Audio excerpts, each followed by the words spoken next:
The great council chamber fell silent as Commander Zaktha stepped forward.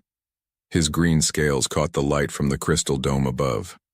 The reptilian officer had fought in 3 wars and seen the rise of 12 civilizations. But today, fear showed in his yellow eyes. "We have a problem," he said to the 47 species gathered in the room. "The humans are moving again." A wave of nervous whispers spread through the chamber. The word human still made many aliens uncomfortable, even after 50 years of peace. At the far end of the room, Dr. Luna Vex floated in her energy field.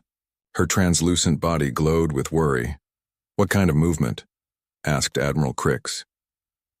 The insect-like creature clicked his mandibles together. As head of the Mantari fleet, he had patrolled the edges of known space for decades. He knew the danger zones better than anyone.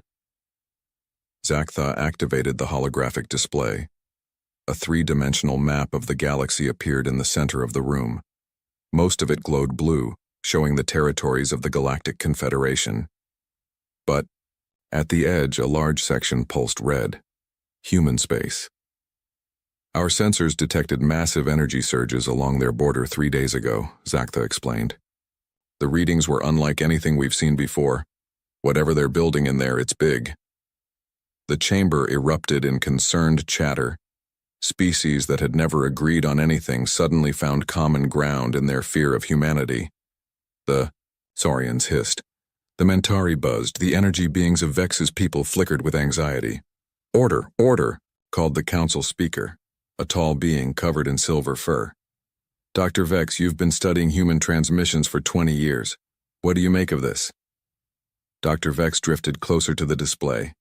Her voice carried across the room like music, but her words were dark. "I've been monitoring their communications, their entertainment, their news. What I've learned should terrify us all." She touched the hologram, and it zoomed in on the red zone. "They call themselves humanity, but they're not the same species that first left their homeworld. They've changed, evolved, in ways we can't understand." "Explain," demanded Admiral Crix. "In the past 50 years, they've had no contact with other species, no trade, no cultural exchange. Yet their technology has advanced faster than any civilization in galactic history. They speak of things they call impossible, as if they were simple problems to solve." Dr. Vex manipulated the display, showing waves of energy flowing through human space. "But it's not just their machines that have changed. Their people have too. I've intercepted training videos, medical reports, psychological profiles. What they consider a normal human today would have been their greatest warrior 50 years ago." "That's impossible," said the council speaker. "Evolution doesn't work that fast." "Natural evolution doesn't," Dr. Vex replied. "But humans don't believe in natural limits." The room fell quiet again. Everyone knew the stories. How humans had appeared in the galaxy 200 years ago with primitive ships and simple weapons. How they had fought everyone they met, not out of evil, but because they didn't know how to surrender. How they had turned every defeat into a learning experience and every victory into a stepping stone. "We offered them membership in the Confederation," said one of the older council members. "They refused, said they needed time to figure things out. That was 50 years ago." "And now?" asked Admiral Crix. Zaktha changed the display again. This time it showed a timeline of human activity over the past decades. For the first 20 years, we detected normal signs of civilization, cities growing, ships moving between their worlds, standard development patterns. The timeline shifted. Then something changed. About 30 years ago, the patterns became different, more organized, more purposeful, as if their entire civilization was working toward a single goal. "What goal?" several voices asked at once. "We don't know," Zaktha admitted. "But whatever it is, they're close to finishing it. The energy signatures we detected 3 days ago suggest they're activating something. Something big enough to power an entire star system." Dr. Vex floated higher, her glow dimming with worry. "There's something else. In their entertainment programs, they have stories about creatures called monsters. But in these stories, the monsters aren't evil. They're just different. And humans always find a way to understand them, to help them, or to stop them if they can't be helped. What does that mean? Asked the council speaker. I think it means they see themselves as the monsters now, and they're deciding what to do about it. Admiral Crick stood up, his 6 legs clicking on the floor. Then we need to know what we're dealing with. I volunteer my stealth fleet for reconnaissance. We can observe from a distance, gather intelligence, report back. Absolutely not, said several council members at once. The Treaty of Cosmic Peace specifically forbids entering human space, reminded the council speaker. The treaty also requires us to protect Confederation members from external threats, Admiral Crix countered. If humans have become dangerous, we need to know. Dr. Vex drifted between them. I support Admiral Crix's proposal, but we must be careful, very careful. Humans have a saying, curiosity killed the cat. I fear we may be the cat in this situation. The debate continued for hours. Some wanted to contact humans directly. Others wanted to reinforce the border. A few suggested they should try to make peace before it was too late. In the end, they voted. It was close, but Admiral Crix got his mission. Take your best ships, ordered the council speaker. Stay outside their sensor range, observe only. No contact, no interference, and if you see anything that suggests immediate danger, you retreat immediately. Admiral Crix bowed his head. Understood. We launch at first light. As the council session ended, Dr. Vex approached the Admiral. Be careful, old friend. I've spent decades studying humans. The more I learn about them, the more I realize we never really understood what they were capable of. What do you think we'll find out there? He asked. Dr. Vex's glow flickered like a dying star. I think we'll find out why no one dares cross into human space. And I think we'll discover that maybe, just maybe, that's been protecting us all along. That night, as Admiral Crix prepared his fleet, he couldn't shake Dr. Vex's words. 50. Years ago, humans had been the newcomers, the primitive species that everyone looked down on. Now they were the unknown factor that kept the galaxy's most advanced civilizations awake at night. Tomorrow, he would find out why. His ships launched, in the pre-dawn darkness, sleek vessels designed for stealth and observation. As they crossed into the outer reaches of space, heading toward the red zone on every star chart, Admiral Crix wondered if they were making the biggest mistake in galactic history. Behind them, the lights of Confederation space grew smaller. Ahead, the darkness of human territory waited, and somewhere in that darkness something massive was stirring to life. Captain Jake Morrison was drinking his morning coffee when the alarm started. The hot liquid spilled across his desk as he jumped up, but he ignored the mess. In the 3 years he had commanded the deep space station Cerberus, the proximity, alarms had never gone off. "Report!" he shouted as he ran onto the bridge. Lieutenant Amy Chen turned from her communications console, her face pale. "Sir, we have multiple contacts approaching from Confederation space. Computer identifies them as Mantari stealth vessels." Morrison felt his blood turn cold. The Mantari were the galaxy's best scouts. If they were here, it meant the Confederation was finally making a move. He had hoped this day would never come. "How many ships?" he asked. 12, sir. They're trying to stay hidden, but our new sensor array picked them up 2 light years out. Morrison nodded grimly. The sensor array was part of the improvements they had made to all human outposts over the past decade. The aliens had no idea how far human technology had advanced. Time to intercept? At current speed, they'll reach our outer perimeter in 6 hours. Morrison walked to the center of the bridge. Around him, his crew waited for orders. These weren't just any humans. Each person on Cerberus had been selected for this mission. They knew what might happen if aliens ever came looking. "Activate Protocol 7, Morrison said quietly. The bridge fell silent. Everyone knew what Protocol 7 meant. It was the procedure they hoped they would never have to use. Dr. Paul Martinez looked up from his psychology station. "Sir, are you sure? Once we activate Protocol 7, there's no going back. The decision was made 50 years ago, Doc. We're just following orders." Lieutenant Chen's hands flew over her controls. "Protocol 7 activated, sir. All human stations are responding. The network is coming online. Morrison felt a familiar weight settle on his shoulders. For 3 years, he had been the guardian of humanity's greatest secret. Today, he would have to reveal part of it. Chen, open a channel to the approaching vessels. Use their language. Channel open, sir. Morrison took a deep breath. Mantari, vessels, this is Captain Jake Morrison of the Human Space Force. You are entering restricted territory. Turn back now. The response came quickly. A clicking, buzzing voice filled the bridge. Human vessel, this is Admiral Crix of the Confederation Fleet. We come in peace. We wish only to observe. Morrison almost smiled. The aliens thought they were being clever. They had no idea that humans had been monitoring Confederation communications for decades. They knew about the council meeting. They knew about Dr. Vex's research. They knew exactly why the aliens were here.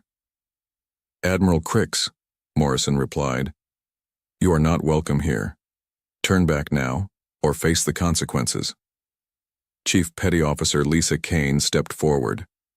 Morrison had requested her transfer to Cerberus specifically for her background. Before joining the Space Force, she had been part of something the aliens would never understand.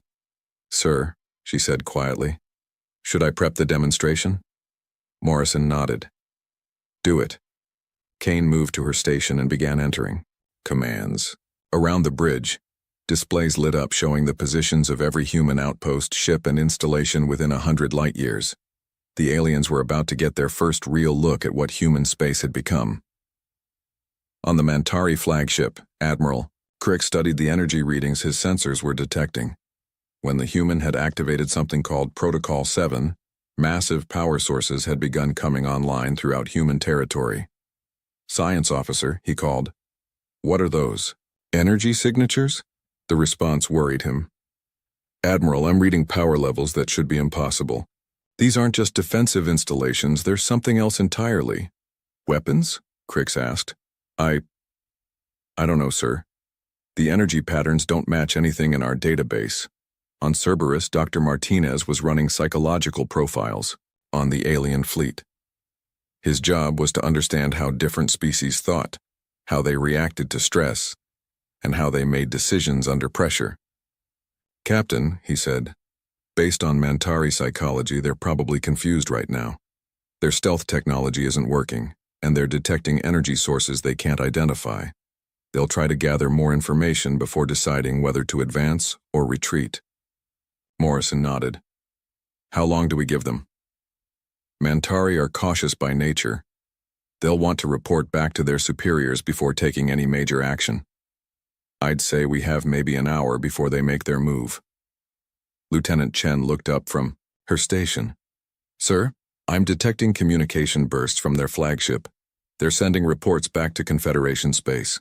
Let them, Morrison said. In fact, make sure they get a clear signal. The bridge crew looked surprised, but they followed orders. If the aliens wanted to tell their leaders what they were seeing, that was fine. It was all part of the plan. On the Mantari ship, Admiral Crix was becoming more nervous by the minute. His science officer had just reported something that should have been impossible. Admiral, the human installations aren't just defensive. They're integrated. The entire human territory appears to be connected by some kind of network. When one station activates, they all respond. What does that mean? Crix asked. It means human space isn't just defended by individual outposts. The entire region has been turned into a single, massive system. Crix felt his confidence wavering. The Confederation had sent him to observe a primitive species that had isolated itself from galactic civilization. Instead, he was looking at technology that made his advanced stealth ship seem like children's toys. Admiral, his communications officer called. We're receiving another transmission from the human station. Morrison's voice filled the Mantari bridge again. Admiral Crix, you have 5 minutes to begin your withdrawal. After that, we will consider your presence an act of aggression. Crix wanted to respond, but his science officer interrupted with more disturbing news. Sir, I'm reading massive power buildups throughout human space. Whatever they're doing, it's big. Really big. How big?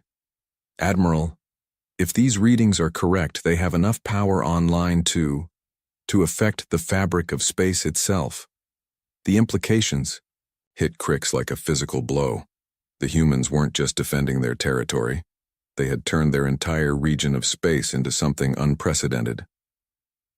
"Admiral," came Morrison's final transmission. "Your time is up. You wanted to see what we've become. Congratulations, you're about to get your wish." The human station suddenly went dark. All energy signatures vanished from Crix's sensors. The space around them became eerily quiet. Then slowly, something began to happen. The stars themselves seemed to shift.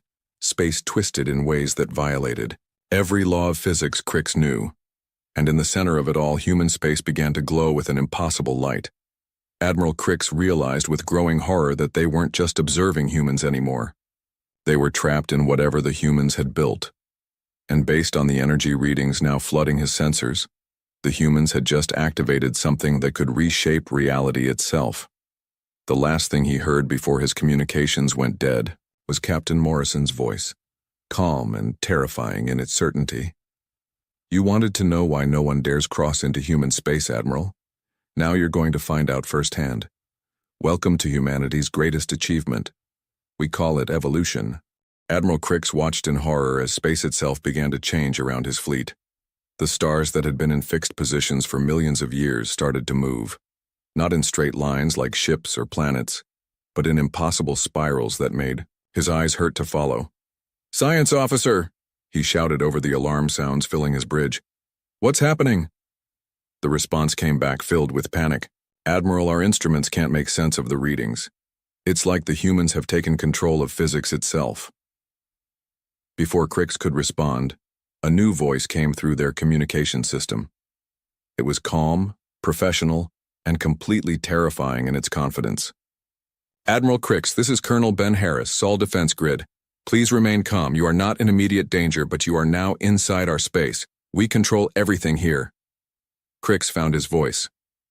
"What have you done? This is impossible." "Impossible is a word we stopped using 50 years ago," Harris replied. "You wanted to observe human space, now you're part of it. Welcome to the Darwin Project." On the human command ship Harbinger, Colonel Harris stood before a wall of screens showing the trapped alien fleet. Around him, his crew worked with the quiet efficiency that had become the hallmark of evolved humanity. "Dr. Williams," he called to the scientist at the central station, "are our guests ready for the full demonstration?" Dr. Kate Williams looked up from her controls. She had spent 30 years working on the Darwin Project, watching humanity transform itself into something unprecedented in galactic history. Today, she would finally show the universe what they had accomplished. "All systems are green, Colonel. The aliens are completely contained within our field. They can observe but not interfere." Harris nodded. "Then let's show them what we've become. Activate Phase 1. Throughout human space, installations that had been dormant for decades began to wake up. These weren't weapons or shields in any traditional sense. They were something far more fundamental. Tools that could reshape the basic laws of reality within a defined area. On his trapped ship, Admiral Crix watched as human vessels began to appear around his fleet. But these ships were like nothing in any database. They seemed to change shape as he watched, adapting to conditions in real time. "Admiral," his communications officer called, "I'm receiving data streams from the human ships. They're sharing information with us." "What kind of information?" "Everything, sir. Their history, their technology, their philosophy. It's like they want us to understand what we're seeing." Crix authorized the data transfer, though every instinct told him it was a trap. As the information flowed into his ship's computers, he began to understand the true scope of what humanity had accomplished. Dr. Williams's voice came through the communications system, speaking directly to the alien fleet. "Admiral Crix, what you're seeing is the result of 50 years of focused evolution. When we first met your species, we realized something important. We were not ready to be part of galactic civilization." "Why not?" Crix asked, though he was beginning to suspect the answer. "Because we were still limited by what we thought was possible. Your species, all the species in the Confederation, had reached a comfortable level of advancement and stopped growing. You had achieved peace by accepting limitations. On the Harbinger, Commander Alex Turner stepped forward. He was the pilot of humanity's most advanced ship, but more than that, he was an example of what humans had become. His reflexes were faster than any natural creature. His mind could process information at speeds that would overwhelm most computers. Yet he still retained the curiosity and determination that made humans unique. "Show them the cities, Turner," suggested Dr. Williams smiled and activated another set of displays. Throughout human space, the alien fleet could now see human settlements. But these weren't cities in any traditional sense. They were living, growing structures that adapted to their inhabitants' needs in real time. "This is impossible," Crix whispered. "You keep using that word," said General Rick Stone as his image appeared on Crix's screen. Stone was the supreme commander of human space forces, and looking at him, Crix could see something that chilled him to his core. This wasn't just a human anymore. This was something that had evolved beyond normal limitations while somehow remaining fundamentally human. "General Stone," Crix said, trying to keep his voice steady. "What do you want from us?" "Nothing," Stone replied simply. "We don't want your territory. We don't want your resources. We don't want to rule your people. We just want to be left alone to continue growing." "Then why show us this? Why reveal your capabilities?" Dr. Williams answered. "Because isolation only works if others respect it. For 50 years, your Confederation has wondered why we withdrew from galactic society. You've created myths and legends about us. You've feared us without understanding us." She gestured to the displays showing human achievements. "Today, you learn the truth. We didn't withdraw out of fear or hatred. We withdrew because we knew what we could become, and we weren't sure the galaxy was ready for it." Commander Turner stepped closer to his communication console. "Every human child today can do things that would have been considered superhuman 50 years ago. Every human worker has capabilities that exceed your military elites. Every human scientist can process information at speeds that would burn out your most advanced computers." "But you're still human?" Crix asked. "More human than ever," General Stone replied.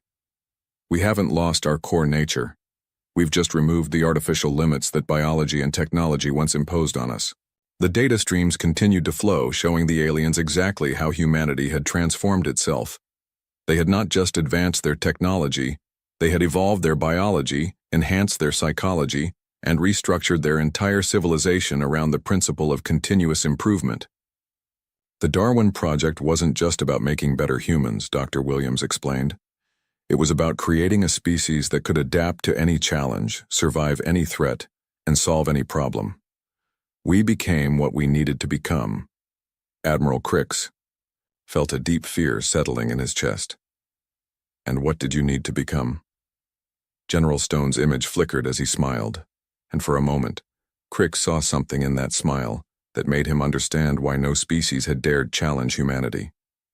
"We became the species that stands between the galaxy and everything that wants to destroy it. We became the immune system of civilization itself." "What does that mean?" Crix asked. "It means, Admiral, that while your people have been focused on maintaining peace and stability, we've been preparing for war. Not war against you, but war against the things that are coming. The threats that exist beyond the edge of known space. The dangers that your comfortable civilizations aren't equipped to handle," Dr. Williams added. "We've been monitoring signals from the galactic rim for decades. There are things out there that would end your Confederation in a matter of months. Ancient machines that consume entire star systems. Hostile intelligences that view all biological life as a disease to be cured." "Why haven't you warned us?" Crix demanded. "Because you wouldn't have believed us," Stone replied. "And because you couldn't have done anything about it anyway, but we can." Commander Turner moved to the front of his bridge. "In approximately 10 years, the first wave will reach Confederation space. When it does, you'll understand why we needed to become what we are. You'll understand why we've spent 50 years turning ourselves into something capable of fighting the impossible." The displays around Admiral Crix's ship suddenly changed, showing vast, dark shapes moving through space beyond the galactic rim, things that blotted out stars and consumed everything in their path. "This is what's coming," General Stone said quietly. "This is why no one dares cross into human space. Not because we're hostile, but because we're the only thing standing between." the galaxy in total extinction. The transmission ended, leaving Admiral Creeks and his fleet alone with the horrifying truth. Humanity hadn't withdrawn from galactic civilization out of fear or aggression. They had withdrawn to become the galaxy's last line of defense against threats that no one else even knew existed. Admiral Crick stared at the dark shapes on his screen for a long time before finding his voice. "How long have you known about these things?" 37 years, came the reply from Dr. Sam Roberts, who appeared on the communication screen. Unlike the military officers, Roberts looked like what the aliens expected a human to look like. Older, calmer, wearing simple clothes. But when he spoke, his words carried the weight of someone who had spent decades thinking about impossible problems. "We detected the first signals when we were upgrading our deep space sensors," Roberts continued. "At first, we thought they were natural phenomena. Pulsars maybe, or some kind of stellar collapse. Then we realized the patterns were too organized, too purposeful." Captain Nina Foster stepped into view beside Roberts. She commanded the human ship Nemesis, one of the vessels that had appeared around the alien fleet. Like all the humans they had seen, she moved with a confidence that seemed unnatural to alien eyes. "Dr. Roberts," she said, "should we show them the recordings?" Roberts nodded. "They need to understand what we're dealing with."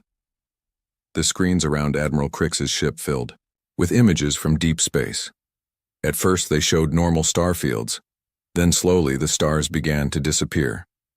Not exploding or collapsing, just gone, as if something was consuming them one by one.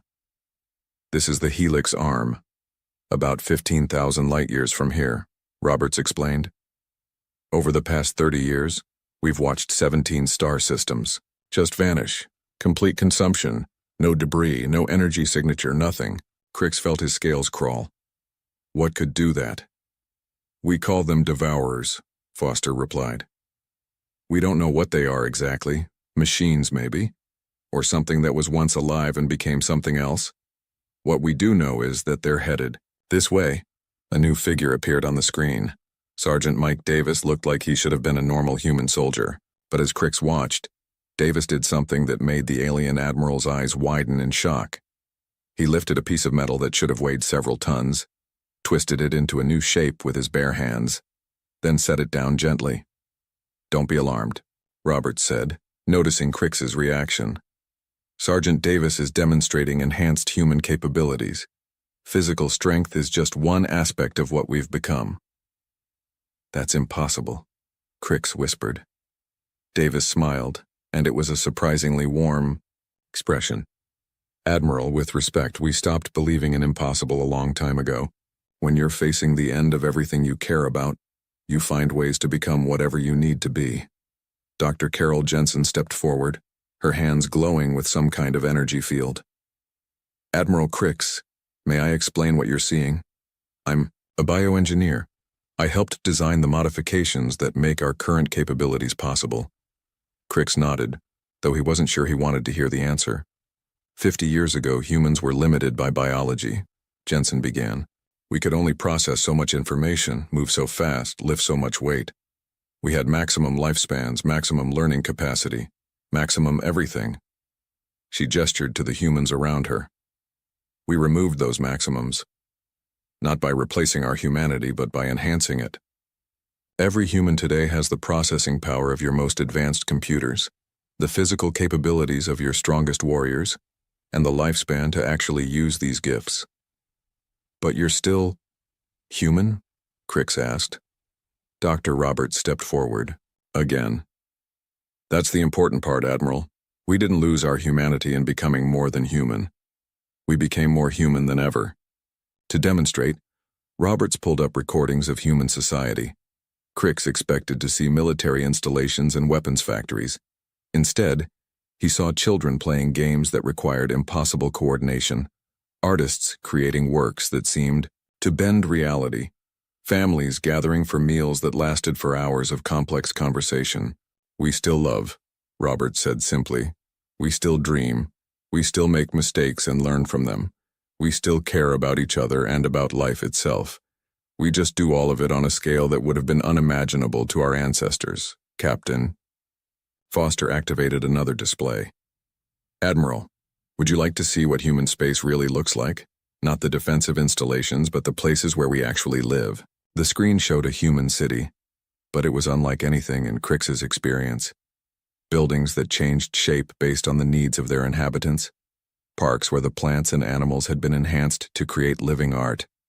Transportation systems that moved people through three-dimensional space as easily as walking. This is beautiful, Crix admitted. It's also completely functional, Foster replied. Every citizen in that city could, if necessary, become a soldier capable of fighting threats that would destroy your most advanced military units. Every child has the education equivalent of your greatest scholars. Every worker has the creativity of your finest artists. Sergeant Davis added, but more than that, Admiral, every human has something your people seem to have lost. We still believe we can get better. We still think tomorrow can be better than today. Dr. Jensen nodded. That's what we call the human condition. It's not just our biology or our technology. It's our refusal to accept that anything is impossible. It's our belief that there's always a way forward, always a solution, always hope. Even facing these devourers? Crix asked. Especially facing the devourers, Roberts replied. Your confederation has achieved peace by avoiding conflict. You've created stability by accepting limitations. When you encounter a problem you can't solve, you work around it or ignore it. And humans? Crix already knew the answer, but he had to ask. We solve it, Foster said simply.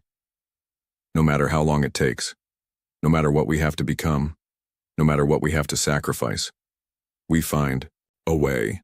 The display changed again, showing human research facilities working on projects that seemed to bend the laws of physics. Scientists who could think at impossible speeds. Engineers who could build machines that operated on principles Crix didn't understand. For 37 years we've been preparing, Dr. Jensen explained. Not just building weapons or ships, but becoming the kind of species that can face the impossible and win. What if you're wrong? Crix asked. What if these devourers are too powerful even for you? The humans on the screen exchanged glances, and for a moment, Crix saw something in their expressions that chilled him. Not fear, but absolute determination. Then we'll become something even more than we are now. Sergeant Davis said quietly. We'll evolve again. We'll adapt. We'll find a way. Dr. Roberts stepped closer to the camera. Admiral, that's what your people don't understand about us. You see our power and think we're dangerous. You're right, we are dangerous, but we're dangerous to the things that threaten life, not to life itself. How can we be sure? Crix asked. Captain Foster smiled, and it was the same warm expression they had seen from Davis. Because in 50 years of incredible power, we've never once used it against another species. We've never expanded beyond our agreed borders. We've never demanded tribute or submission from anyone. Instead, Roberts added, we've spent 5 decades preparing to die for people who don't even know we're protecting them. That's the human condition, Admiral. We don't seek to conquer, we seek to preserve. We don't want to rule the galaxy, we want to save it. The transmission paused, and Crix realized the humans were giving him time to process what he'd learned. Around him, his crew sat in stunned silence, trying to understand what they had witnessed. Finally, Dr. Roberts spoke again. Admiral, you came here to learn why no one dares cross into human space. Now you know. It's not because we're hostile. It's because we're the last line of defense against things that would end everything you've ever known. And we're about to find out if 50 years of preparation will be enough. The alarm started 3 days later. Admiral Crix was still in human space, still trying to understand everything he had learned, when his communications officer called out in panic. Admiral!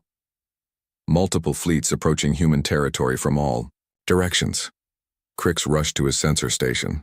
The display showed dozens of ships from different Confederation species, Saurian attack fleets, ethereal research vessels, even the massive warships of the usually peaceful crystals. They were all heading toward human space. Admiral, came Captain Morrison's voice from the human station Cerberus. We know about the other fleets. We've been tracking them since they left their homeworlds. How is that possible? Crix asked. Some of those ships only launched yesterday. We have our ways, Morrison replied calmly. The real question is, are you going to help us handle this situation, or are you going to be part of the problem? Before Crix could answer, a new voice filled his bridge. It was warm, but carried absolute authority. Admiral Crix, this is President Dan Clark of the Human Coalition. We need to talk. The image that appeared on Crix's screen showed a man who looked completely ordinary. President Clark could have been any middle-aged human from the old days, but his eyes held depths that spoke of experience beyond normal understanding. Mr. President, Crix said carefully, my government didn't authorize these other fleets. We know, Clark replied. Each species made their own decision to investigate human space. The Saurians want to test our defenses. The Ethereals want to study our technology. The crystals are afraid we're planning to attack someone. Clark paused, looking directly at Crix through the screen. They're all making the same mistake you made, Admiral. They think this is about them. What do you mean? Admiral Sarah Brooks? Show him. A new figure appeared beside President Clark. Admiral Brooks wore a simple uniform, but something about her presence made Crix instinctively straighten up. This was someone who had commanded forces beyond imagination. Admiral Crix, Brooks said. While your various fleets have been approaching our territory, we've been detecting something else. Look at these readings. The display filled with sensor data that made Crix's blood run cold. The dark shapes they had seen before were moving faster now. Much faster. What the humans had said would take 10 years was going to happen in 10 months. The Devourers have accelerated, Brooks explained. Something has made them change course toward inhabited space. Our best analysis suggests they detected the energy signatures from all these fleets moving around. President Clark stepped forward. Admiral, the invasion you and your allies are planning isn't going to happen. Because in about 6 hours, we're all going to be too busy fighting for our lives. 6 hours? Crix whispered. The lead elements of the Devourer fleet just entered our sensor range, said Dr. Tony Mitchell as he joined the conversation. We're activating the integration protocol. What's that? Crix asked, though he wasn't sure he wanted to know. It's how we bring the rest of the galaxy up to speed, President Clark replied. Admiral, you and every ship in your various fleets are about to receive a complete download of human technology, tactics, and capabilities. We're going to turn your people into something that can help us fight. Commander Lisa Park stepped into view. Unlike the others, she looked exactly like what Crix expected a diplomat to look like. Professional, calm, reassuring. But her next words were anything but reassuring. The integration protocol will enhance your ships, your weapons, and your people to approximately 10% of human capability, Park explained. It's not permanent and it's not comfortable, but it's the only way you'll survive what's coming. You're going to change us? Crix asked in horror. Temporarily, President Clark said, with your permission. We won't force this on anyone, but Admiral, look at your screens. Look at what's heading toward your homeworlds. Then decide if you want to face it with your current capabilities. Crix looked at the sensor readings again. The Devourer fleet was massive. Ships the size of moons moving in formations that stretched across light years. Behind them came something even worse, a darkness that seemed to consume space itself. How many? He asked quietly. 17,000 capital ships in the first wave, Admiral Brooks replied. We estimate about 4 million smaller vessels, and something we're calling a void bringer. It's approximately the size of a small planet and appears to be some kind of command structure. How many ships do you have? 312, Brooks said simply. Crix stared at her. That's impossible. You can't fight 17,000 ships with 300. Admiral, President Clark said gently, you're still thinking in terms of normal ships and normal tactics. We stopped being normal 50 years ago. Dr. Mitchell activated new displays. The integration protocol isn't just about upgrading your technology. It's about showing you how to think differently, how to see solutions where you once saw only problems. What do you need us to do? Crix asked. Commander Park smiled. Help us save the galaxy, Admiral. Help us show the universe that life is worth fighting for.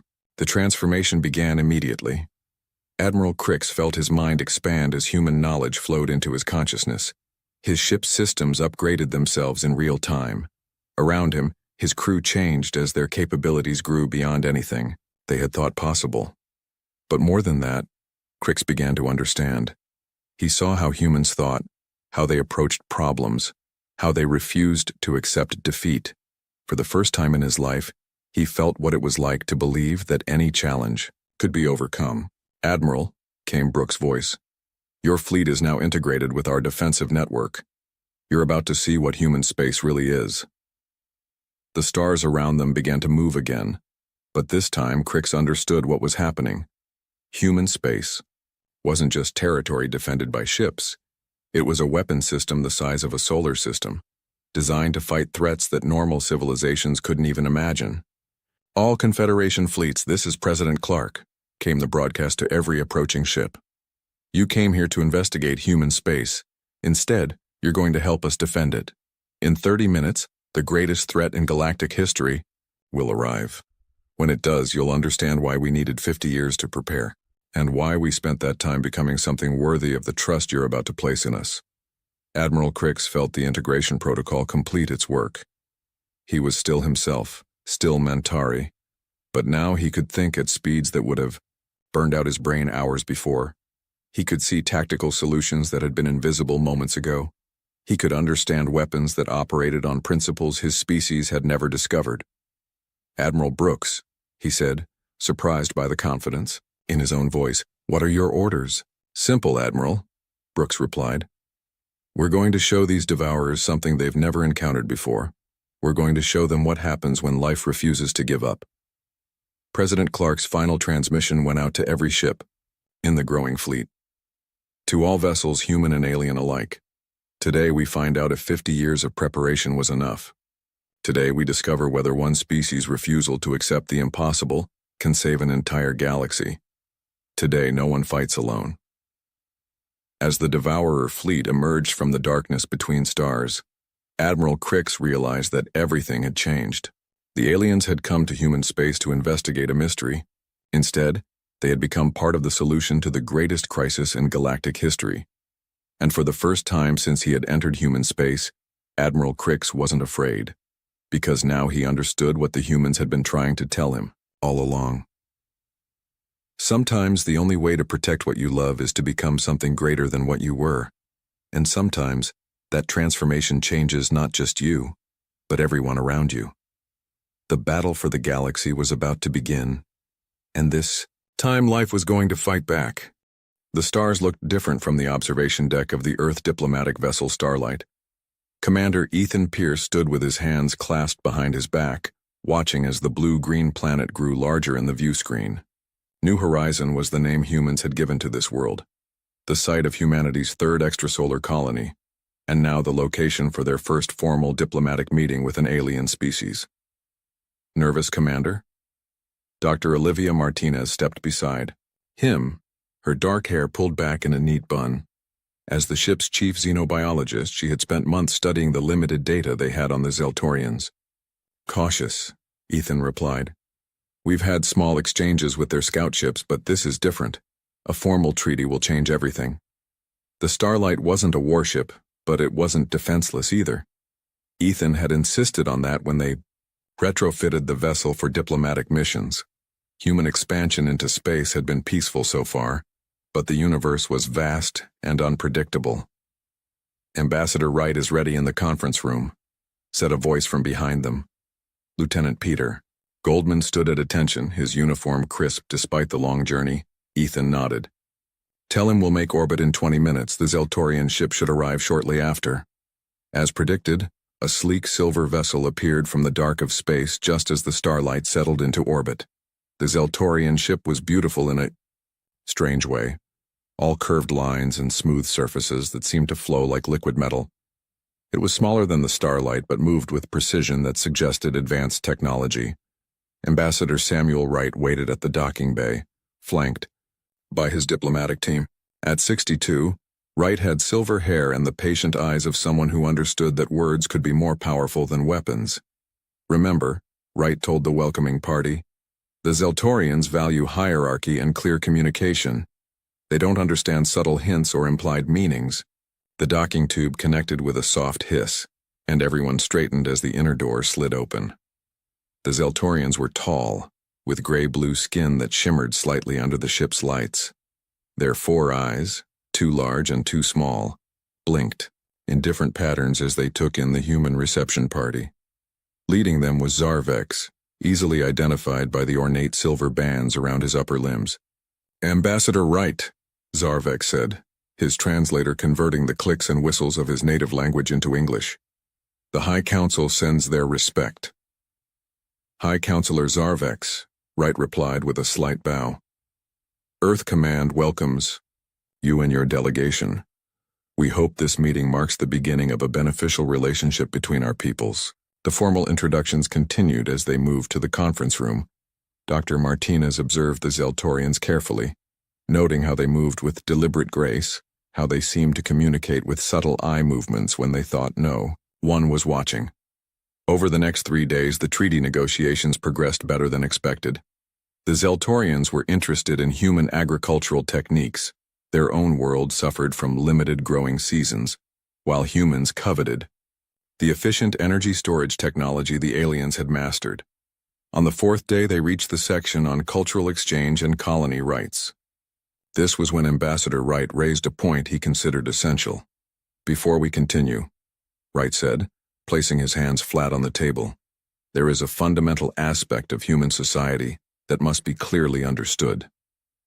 The Zeltorians shifted, in their seats, their smaller eyes blinking rapidly. "Humans protect their young with unparalleled ferocity," Wright continued, his voice steady but intense. "We consider harm to our children the gravest offense possible. This must be understood and respected in all interactions." Zarvex tilted his head. "All species protect their offspring. This is simply biological imperative. For humans, it goes beyond biology," Wright explained. "It is the foundation of our moral code, our laws, and our social structure. There is nothing that will unite humans more quickly or more completely than a threat to a child." The Zeltorian diplomatic team exchanged glances, their four-fingered ho, hands making subtle gestures. "We acknowledge your cultural priority," Zarvex finally said, though his tone suggested he found the emphasis excessive. "It will be noted in the treaty." That evening, Ethan found Dr. Martinez in the ship's lab, reviewing footage of the day's negotiations. "They didn't really understand, did they?" Olivia said without looking up from her screen. Ethan leaned against the doorframe.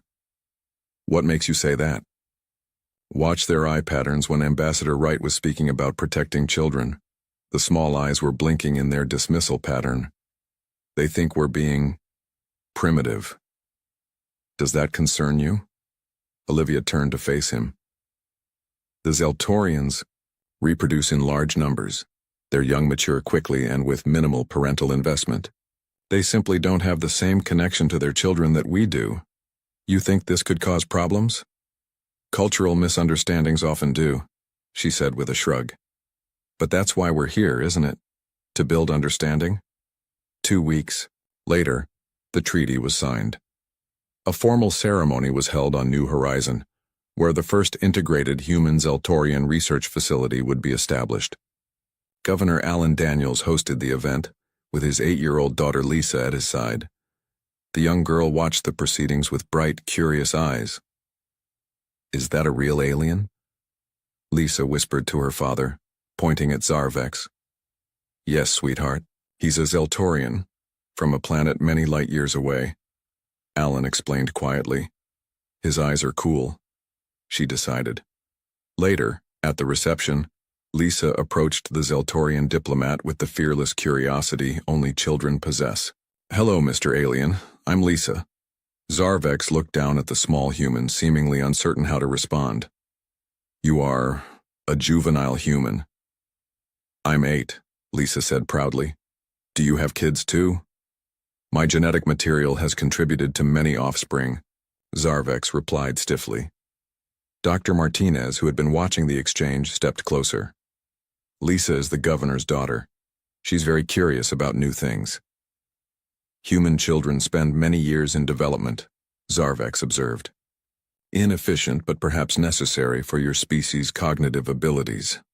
We value our extended childhood, Olivia said with a smile. It's when we learn who we are.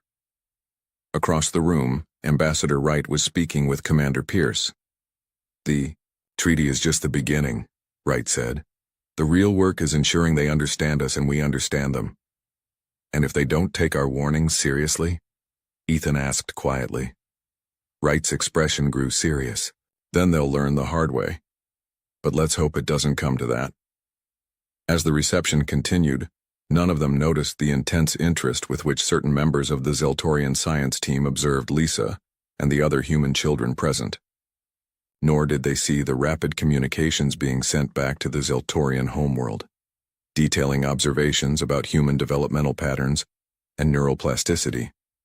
6 months later, the joint research facility was fully operational.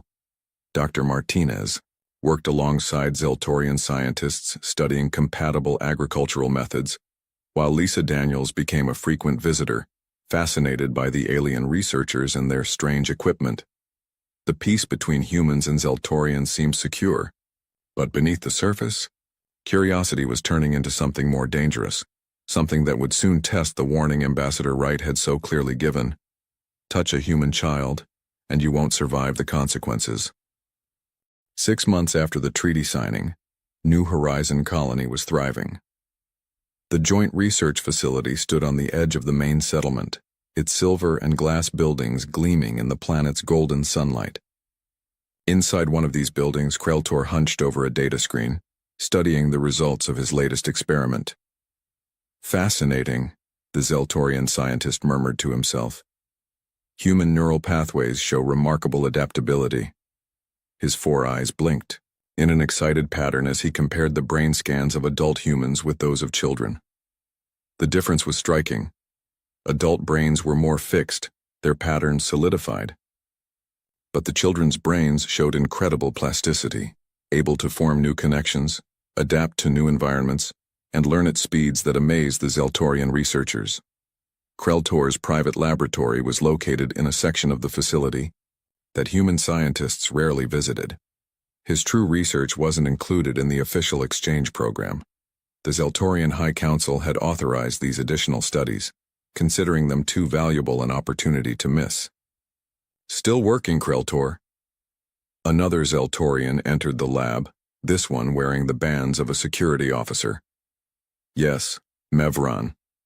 These findings could revolutionize our understanding of cognitive development, Kreltor replied, never looking away from his screen. But simulations can only tell us so much. We need a living subject for proper study. Mevran's smaller eyes blinked skeptically. The humans are protective of their young. So they claim, Kreltor said dismissively. All species have protective instincts. But we're talking about scientific advancement here. A temporary borrowing for research purposes is hardly cause for serious conflict between spacefaring civilizations. The conversation paused as they heard voices in the corridor outside. Kreltor quickly changed his screen to display approved research data. The door slid open and Governor Alan Daniels entered with his daughter Lisa skipping beside him. Dr. Martinez followed behind them. And this is where our xenobiology team works with the Zeltorian agricultural scientists, Olivia was explaining to Lisa. She nodded politely to the 2 Zeltorians. Good afternoon, Kreltor, Mevran.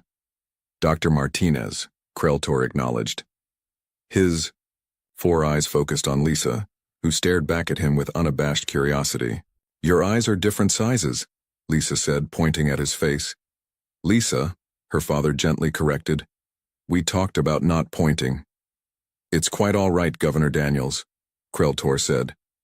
Yes, young human, our species developed with dual visual systems. The larger eyes see details while the smaller ones detect motion and light changes. Lisa's face lit up with interest. That's so cool. Do you see things differently than we do? Most certainly. Perhaps one day we could show you how we perceive the world, Kreltor replied, his voice friendly but his smaller eyes blinking rapidly in the pattern that Dr. Martinez had come to recognize as intense interest.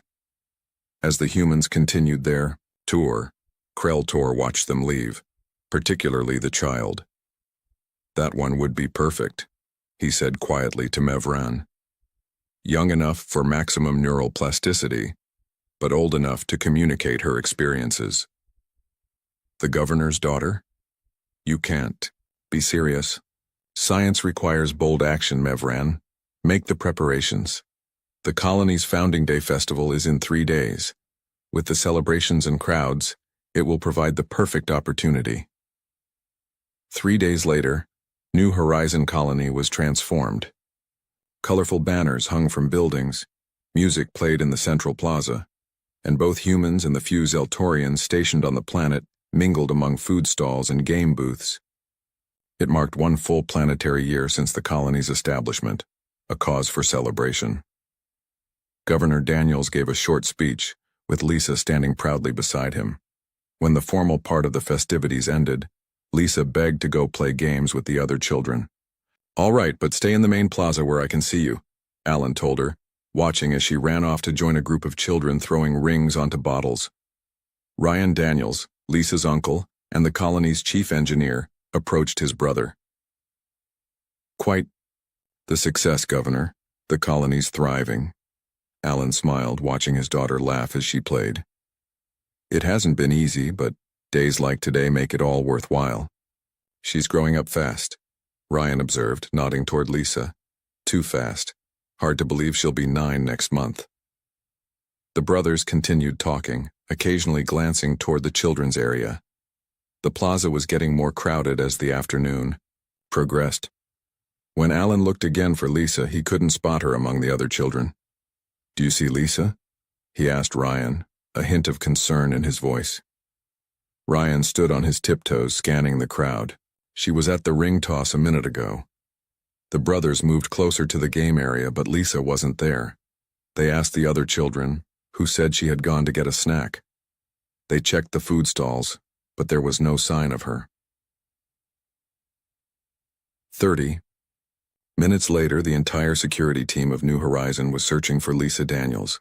Diana Flores, the colonial security chief, coordinated the search from the command center. "We need to check the security camera feeds," she instructed her team. "Pull everything from the plaza and surrounding areas for the past hour." Governor Daniels paced behind them, his face pale with worry. Could she have wandered off? Maybe to the research facility. She loves visiting there. "We've already sent a team to check," Diana assured him. "We'll find her, sir." But as the hours passed and the search expanded to include the entire colony and nearby areas, a sick feeling grew in the pit of Alan's stomach.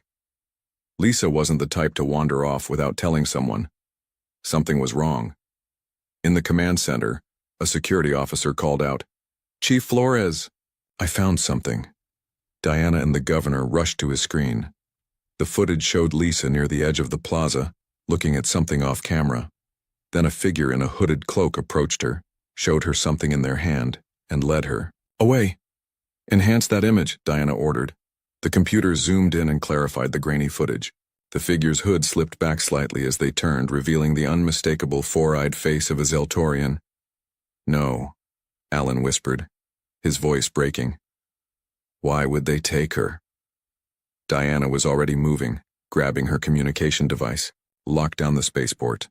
Nothing leaves the planet. And get me the location of every Zeltorian on New Horizon." Within an hour, Diana had tracked the movement of the hooded Zeltorian and Lisa to the research facility, and from there to the Zeltorian shuttle bay. Security footage showed them boarding a small vessel that had then docked with the Zeltorian ship in orbit. Governor Daniels, his face now set in hard lines, stood in the colony's communication center with his brother Ryan and Diana Flores at his side. "Open a channel to the Zeltorian vessel," he ordered. The face of a Zeltorian officer appeared on the screen. "This is Governor Alan Daniels of New Horizon Colony. Your people have taken my daughter. Return her immediately." The Zeltorian blinked slowly. "I have no knowledge of such an action, Governor." "We have video evidence," Diana cut in. "A Zeltorian took her from our Founding Day celebration and brought her to your ship. We demand her immediate return." I will investigate this claim, the officer replied. You will do more than investigate, Alan said, his voice dangerously quiet.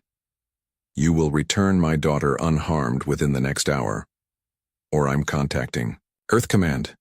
The screen went dark as the Zeltorian cut the transmission. Ryan put a hand on his brother's shoulder. They don't understand what they've done, do they? No, Alan replied, his eyes fixed on the blank screen. But they will. Diana was already at another console entering her emergency authorization code.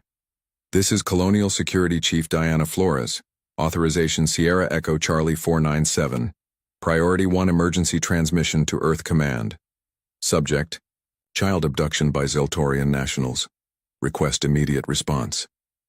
As the message was sent racing through space at FTL speeds, Alan Daniels looked up at the sky, knowing that somewhere up there, his daughter was being held by aliens who had no idea of the storm they had just called down upon themselves. The emergency message from New Horizon reached Earth Command in just under 4 hours. Admiral Karen Chen was in the middle of a routine briefing when her comm unit flashed red. Excuse me, she said to her staff, stepping away to read the message. Her face hardened as she scanned the details. Get me President Rogers now. On Earth, President Catherine Rogers was woken at 3 a.m. by her chief of staff. She read the report in silence, her expression growing more severe with each line. Activate the emergency response protocol, she said without hesitation. And get Ambassador Wright on the line. Within an hour, the highest levels of Earth government and military were fully alert. In a secure conference room, President Rogers faced the gathered emergency response team. A Zeltorian research vessel has abducted Lisa Daniels, the 8-year-old daughter of New Horizons governor, she announced. Governor Daniels has already demanded her return. The Zeltorians have neither confirmed nor denied taking her, but we have video evidence of their involvement. Ambassador Wright, looking grim, spoke up. During treaty negotiations, I specifically warned them about our stance on protecting children. They seemed dismissive, treating it as primitive instinct rather than policy. Then they need a lesson in human policy, Admiral Chen said flatly.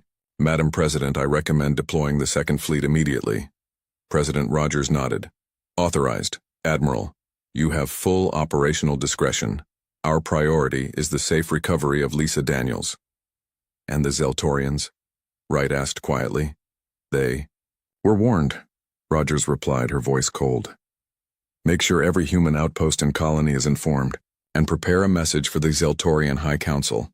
They have 24 hours to return the child unharmed. Back on New Horizon, the colony was transforming. What had been a peaceful research settlement just hours ago now hummed with focused activity. Governor Daniels had declared a state of emergency, and every colonist understood why. In the colony's workshop, Ryan Daniels directed a team of engineers as they modified mining equipment. The beam intensity needs to be stronger, he told a technician working on a drill-turned-energy weapon. Their personal shields operate on a frequency we can disrupt. Diana Flores had deputized every adult with military experience and established defense perimeters around the colony. The Zeltorian ship is still in orbit, she reported to the governor. They've made no attempt to leave the system. They don't think they need to, Alan replied bitterly. They don't understand what's coming. The Zeltorian vessel circling New Horizon was indeed calm. In the ship's command center, Zeldron, the newly arrived war commander, dismissed the humans' demands. Their protest is excessive, he told his officers.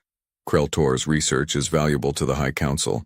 The human child is unharmed and will be returned when the studies are complete. A junior officer approached cautiously. Commander, we're detecting unusual energy signatures from the colony. They appear to be activating defensive systems. Zeldron's smaller eyes blinked dismissively. A display only. Their colony has minimal military capabilities. Continue normal operations. In the depths of space, that assumption was about to be proven catastrophically wrong. At the edge of the star system, space rippled and tore open as the first ships of Earth's Second Fleet emerged from FTL travel. The Defender, Admiral Chen's flagship, led the formation, followed by 12 warships of varying sizes. On the bridge of the Defender, Admiral Chen studied the tactical display. Time to New Horizon orbit? 2 hours at maximum burn, Admiral. Her navigation officer replied. Make it 90 minutes, she ordered. And hail Major Collins, I want his team ready the moment we arrive. In the ship's armory, Major Frank Collins briefed his special tactics squad. 20 men and women in black combat gear checked their weapons and equipment with practiced precision. Our mission is clear, Collins told them. Extract Lisa Daniels. Neutralize any resistance, minimize collateral damage. The Zeltorians have advanced personal shielding, but Sergeant Bailey has modified our weapons to counter them. Sergeant Heather Bailey, the team's explosives expert, displayed a small disc. Their shields work against standard energy signatures. These disruptors will create a localized field that their technology can't adapt to. One hit, and their protection goes down. Collins nodded. Remember, we're not there for revenge. We're there for the girl. Everything else is secondary.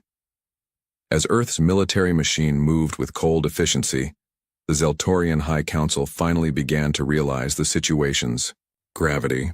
A message from Earth arrived, delivered by a grim-faced Ambassador Wright. This is your final warning, Wright's recorded image stated. Return Lisa Daniels unharmed within 24 Earth hours, or face the consequences of your actions. We warned you once. We will not warn you again. On the Zeltorian homeworld, High Counselor Zarvex called an emergency session. The humans are overreacting to a simple scientific inquiry, he insisted to his colleagues. An older counselor raised her hand. Perhaps not.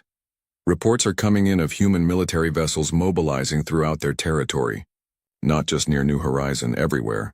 Their response appears coordinated. Impossible. Another counselor scoffed. Their colonies are spread across 3 star systems. They cannot coordinate so quickly. The evidence suggests otherwise. The older counselor replied. I recommend we order Kreltor to return the child immediately. Zarvex hesitated. The research is valuable. Perhaps we can negotiate. An aide rushed into the chamber, interrupting the debate. Counselors, we've just received word from our outpost near the human colony. A large human fleet has entered the system. Military vessels. For the first time, Zarvex felt a flicker of concern. He opened a channel to Zeldron's ship. War Commander, what is the status of the human response? Zeldron appeared calm, but his smaller eyes blinked rapidly, a sign of stress. The reports are exaggerated, High Counselor. Yes, human ships have entered the system, but we can handle his transmission. Cut off abruptly as the chamber's main screen switched to a system-wide view. The counselors fell silent as they watched the human fleet move into position with precision that surprised even the militaristic Zeltorians. How many ships? Zarvex asked quietly. 13 large vessels detected so far, the aide replied. And they're transmitting a system-wide message. The face of Admiral Chen appeared on their screen. Her expression was composed but unyielding as she spoke. This is Admiral Karen Chen of Earth Alliance 2nd Fleet to all Zeltorian vessels. You are holding a human child against her will and against our explicit warnings. Your ship is now blockaded. Surrender Lisa Daniels immediately and unconditionally. She paused, then continued, her voice even colder. To be absolutely clear, if you attempt to leave this system with the child, you will be disabled. If you harm the child, you will be destroyed. This is not a negotiation. The High Council chamber erupted in alarmed discussion. Zarvex stared at the screen, suddenly remembering Ambassador Wright's warning during the treaty negotiation. Humans protect their young with unparalleled ferocity. He had thought it primitive emotionalism. Now, watching the implacable human fleet surround Zeldron's ship with cold, methodical precision, he realized his mistake. On New Horizon, the colonists watched the sky light up as Earth's ships took position. Governor Daniels received a direct communication from Admiral Chen. We're in position, Governor. Special Tactics is preparing to board their vessel. We'll bring your daughter home. Alan nodded, his voice tight with emotion. Thank you, Admiral. As night fell on the colony, Ryan Daniels looked up at the stars where human ships now surrounded the Zeltorian vessel. He spoke quietly, though there was no one to hear. We warned them. They didn't listen. Dawn broke over New Horizon Colony as the 24-hour ultimatum to the Zeltorians expired. On the bridge of the Defender, Admiral Chen watched the timer reach 0. Any response from the Zeltorian vessel? She asked her communications officer. Yes, Admiral. They're requesting an extension for further consideration of the situation. Admiral Chen's expression didn't change. Denied. Major Collins, your team is cleared to proceed. In the launch bay, Major Frank Collins and his Special Tactics Squad made final equipment checks. Dr. Olivia Martinez stood nearby, medical kit ready. She had volunteered to accompany the rescue team to provide immediate care for Lisa. Remember, Collins told his team, we move fast and we move quiet. Our only goal is extracting the girl. Sergeant Bailey, you'll take point with the shield disruptors. Heather Bailey nodded, her face focused as she distributed small disc-shaped devices to each team member. One pulse will disrupt their shields for 30 seconds, make it count. The squad boarded 2 sleek black shuttles. As the bay doors opened, Collins looked at his team one last time. For those who haven't faced Zeltorians before, they're fast, and their technology is good. But today they face something they don't understand. Humans protecting a child. Let's show them what that means. The shuttles launched silently, accelerating toward the Zeltorian research vessel. On the alien ship, alarms sounded as they detected the approaching craft. Human vessels on approach, a Zeltorian officer reported to War Commander Zeldron. 2 small craft, likely carrying boarding parties. Zeldron's all 4 eyes widened, in disbelief. They dare to board a Zeltorian military vessel? Activate all defense systems. Sir, another officer interrupted, the larger human ships are targeting our engines and weapon systems. On the Defender, Admiral Chen gave the order. Disable their engines and weapons, surgical strikes only. Precise beams of energy lashed out from the human fleet, striking the Zeltorian ship's external systems with remarkable accuracy.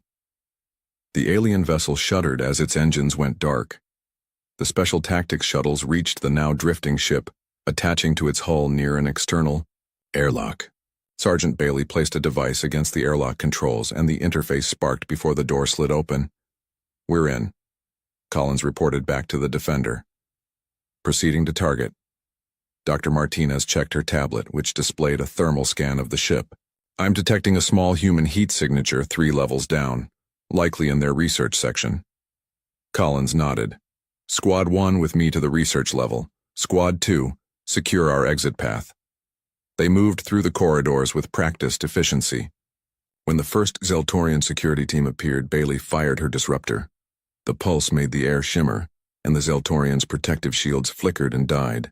Before they could react, Collins's team had neutralized them with stun weapons. Their biology is different from ours, Dr. Martinez reminded them. The stun effect won't last long. We won't need long, Collins replied, leading them deeper into the ship. In the ship's research laboratory, Kreltor worked frantically to download his findings. The human child lay on an examination table nearby, sedated but unharmed. Various scanning devices surrounded her, recording her neural patterns. The data is too valuable to lose, Kreltor told his assistant. Continue the download while I prepare the subject for relocation. As he reached toward Lisa, the laboratory door exploded inward. Sergeant Bailey rolled through the smoke, firing her disruptor.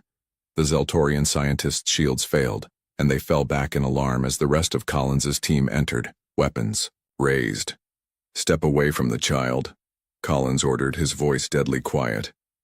Kreltor blinked rapidly, confused by the human's arrival.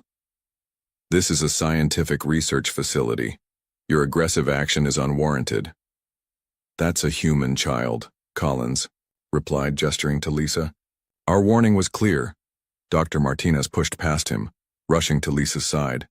She quickly checked the girl's vital signs, relief washing over her face. She's okay. Just sedated. Kreltor watched in bewilderment as the humans carefully disconnected Lisa from the monitoring equipment. I don't understand your extreme reaction. The subject has not been harmed. This is important research that benefits both our species. Collins turned to face him, his expression cold. She's not a subject. Her name is Lisa Daniels. She's 8 years old. She has a father who loves her and a colony that's been tearing itself apart with worry for her. But, Kreltor began. We warned you. Collins cut him off. Your people were told clearly and directly, humans protect their children. You chose not to listen. Dr. Martinez had wrapped Lisa in a thermal blanket and was preparing to move her. She's stable for transport. Collins nodded. Bailey, set. The charges. Sergeant Bailey placed small devices around the laboratory equipment. Non-destructive EMP charges, she explained to Martinez. They'll wipe the research data but won't damage the ship's life support. Kreltor's 4 eyes widened in panic.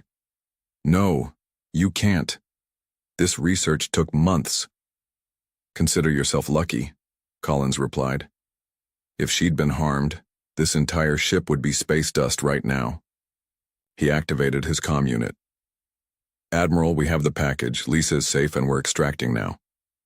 On the bridge of the Defender, Admiral Chen allowed herself a small smile. Copy that, Major. We'll maintain position until you're clear. She turned to her communications officer. Inform Governor Daniels that his daughter has been recovered and is unharmed. The Special Tactics team moved quickly through the Zeltorian ship, carrying Lisa between them. They encountered minimal resistance. Most of the crew had been caught unprepared by the speed and precision of the human assault. As they reached their shuttles, War Commander Zeldron appeared with a final squad of security officers blocking their path. This violation of our sovereign vessel will not stand, Zeldron declared.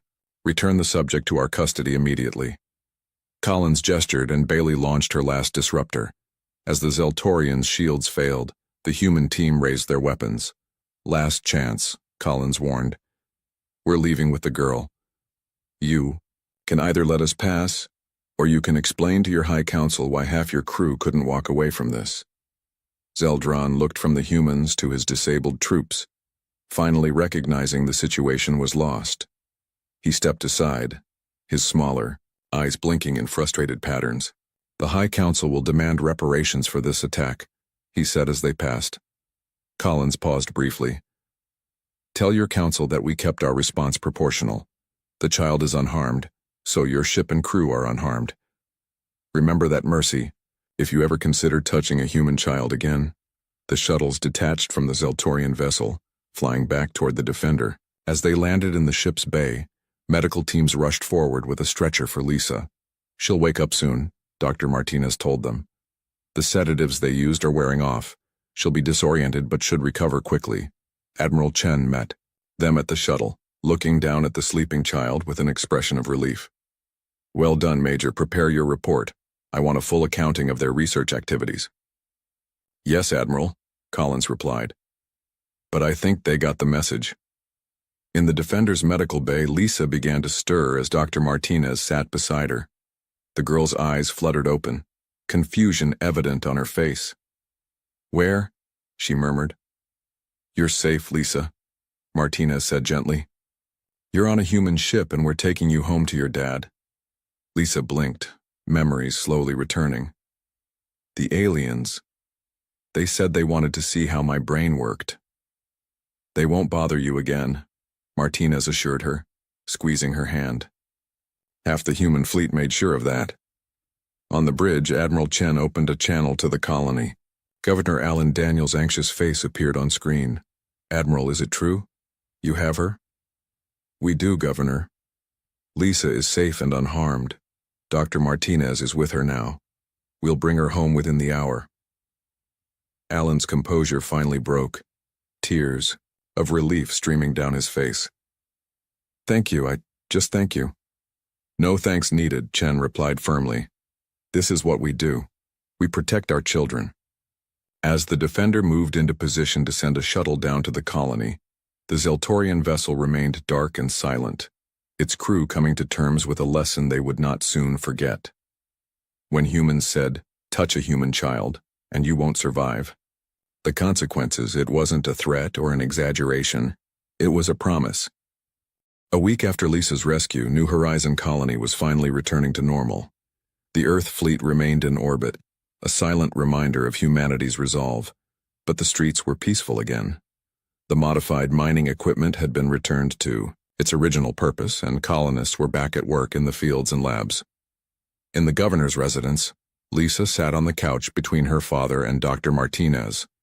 The girl seemed remarkably resilient, though she still had nightmares about her time on the Zeltorian ship. "And you're sure she's okay?" Alan asked Martinez quietly as Lisa colored in a book. "Physically, she's fine," Olivia replied. "The Zeltorians didn't harm her. They were studying her brain patterns, but they didn't do anything invasive. The psychological impact will take more time to process, but children are amazingly adaptable." Lisa looked up from her drawing. "I wasn't scared, Daddy. Not really, they were just curious. They didn't understand why it was wrong."